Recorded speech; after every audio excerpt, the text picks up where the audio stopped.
বাড়িতে থাকা পুরানো জিন্স প্যান্ট বা প্লাজো প্যান্ট দিয়ে বানিয়ে ফেলুন অসাধারণ কিছু আইডিয়া। আমাদের প্রত্যেকের বাড়িতে কিন্তু পুরানো প্যান্ট থাকে। জিন্স প্যান্ট বলুন বা ট্র্যাক স্যুট বলুন বা প্লাজো প্যান্ট। ছেলেদের মেয়েদের উভয়ের কিন্তু এরকম অনেক প্যান্ট কিন্তু থাকে। এগুলো একটু ছিঁড়ে গেলে বা কালারটা নষ্ট হয়ে গেলে আমরা হয়তো বাড়ির এক কোণে মানে ঘরের এক কোণে কিন্তু ফেলে রাখি। কোনো রকম কাজে লাগায় না।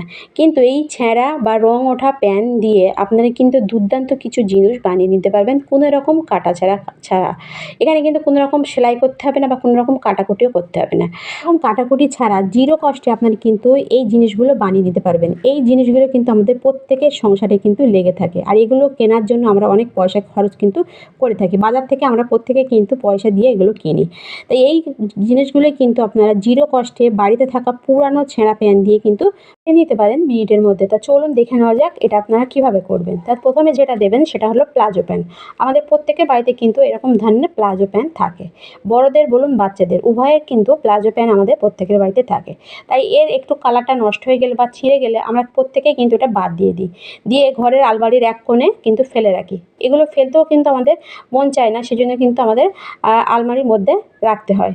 তা এটা দিয়ে কিন্তু আপনারা কোনো রকম কাটাছেঁড়াই ছাড়া বানিয়ে নিতে পারেন দুর্দান্ত একটা জিনিস। তা কীভাবে? তা আপনারা প্রথমে কী করবেন, প্যান্টটা এভাবে উল্টে নেবেন। এভাবে উল্টে নেওয়ার পর প্যান্টটা ভালোভাবে কিন্তু একটু বিছিয়ে নেবেন। আর প্যান্টটা কিন্তু অনেকটাই ছেঁড়া, তো এরকম ছেঁড়া প্যান্টও আপনারা কিন্তু নিয়ে নিতে পারেন।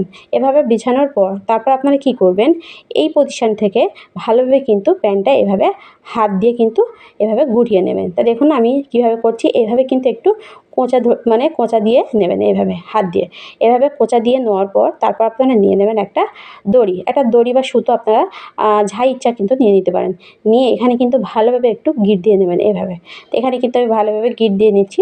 নিয়ে তারপর আমি আপনাদের দেখাচ্ছি। এভাবে গিঁট দেওয়ার পর তারপর আপনারা কী করবেন, এই প্যান্টের যে পা মানে যেখানে বেঁধেছি সেই প্যান্টের মধ্যে দিয়ে কিন্তু বাকিগুলো এভাবে কিন্তু ঢুকিয়ে নিতে হবে। এভাবে ঢুকিয়ে দিলে দেখবেন জিনিসটা কিন্তু এরকম তৈরি হবে।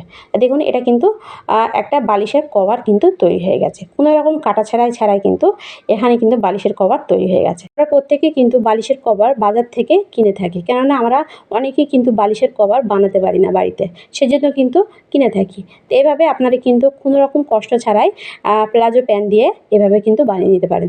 এরপর আপনারা কী করবেন, নিয়ে নেবেন কিছুটা তুলো, বা আমাদের প্রত্যেকের বাড়িতে কিন্তু এরকম ছেঁড়া অনেক জামা কাপড় কিন্তু থাকে। সেই ছেঁড়া জামা কাপড়ও আপনারা কিন্তু নিয়ে নিতে পারেন। নিয়ে প্রত্যেকটা জামা কাপড় বলুন বা এই যে তুলো এখানে আমি নিচে আমি কিছুটা তুলো আর এখানে কিছুটা আমি কিন্তু ছোট ছোট জামার পিস ছিল সেটা কিন্তু নিয়ে নিয়েছি। তাই আমি প্রত্যেকটা কিন্তু ভালোভাবে এর মধ্যে ভরে দেবো। তো এভাবে ভরে দেওয়ার পর তারপর আমি আপনাদের দেখাচ্ছি এটা কী করি। তো দেখুন এখানে কিন্তু আমার হয়ে গেছে। এভাবে ভরার পর তারপর আপনারা কী করবেন, এর মুখে দেখবেন এখানে মানে এই মুখের দ্বারা দেখবেন একটা ভাঁজ থাকে। এই ভাঁজটা আপনারা কী করবেন, একটা কাঁচি দিয়ে বা একটা ব্লেড দিয়ে এভাবে একটু কেটে নেবেন। এভাবে কেটে নিয়ে এর মধ্যে দিয়ে আপনারা কিন্তু একটা সুতো ঢুকিয়ে এটা কিন্তু বন্ধ সিস্টেমও করে দিতে পারেন, বা আপনারা চাইলে কিন্তু হাত দিয়ে এভাবে কিন্তু একটু কোঁচা দিয়ে ধরে আপনারা কিন্তু বেঁধেও দিতে পারেন। তা দেখুন আমি কিন্তু দুরকমভাবেই দেখাচ্ছি। এখানে কিন্তু আমি একটু ছিঁড়ে দিয়েছি, মানে এখানে থেকেই কিন্তু একটা সুতো ঢোকালে কিন্তু বন্ধ সিস্টেম হয়ে যাবে। বা আপনারা যদি সেটা না করেন, এভাবে যদি হাত দিয়ে একটু কোঁচা দিয়ে ধরে দড়ি দিয়ে ভালোভাবে একটু বেঁধে দিলেই কিন্তু জিনিসটা রেডি হয়ে গেছে। তো দেখুন এখানে কিন্তু আমার বাঁধা হয়ে গেছে। আর দেখুন এখানে কিন্তু একটা পাশ বালিশ তৈরি হয়ে গেছে। তো এভাবে কিন্তু পাশ বালিশ আপনারা কোনো রকম কাটাছেঁড়াই ছাড়া কিন্তু এভাবে বাড়িতে থাকা সামান্য একটা প্লাজো প্যান্ট দিয়ে এভাবে কিন্তু মিনিটের মধ্যে বানিয়ে নিতে পারেন। আমাদের প্রত্যেকের বাড়িতে দেখবেন হঠাৎ করে অনেক গেস্ট এসে যায়, তাদের কিন্তু এরকম পাশ বালিশ লাগে। তা আপনারা কিন্তু একদম মিনিটের মধ্যে এরকম পাশ বালিশ কিন্তু বানিয়ে দিতে পারেন। তো এরপরে চলে যাব আমি আরেকটা টিপসে। তো দেখুন এখানে কিন্তু আরেকটা টিপসের জন্য আমি নিয়ে নিয়েছি আরেকটা প্যান্ট।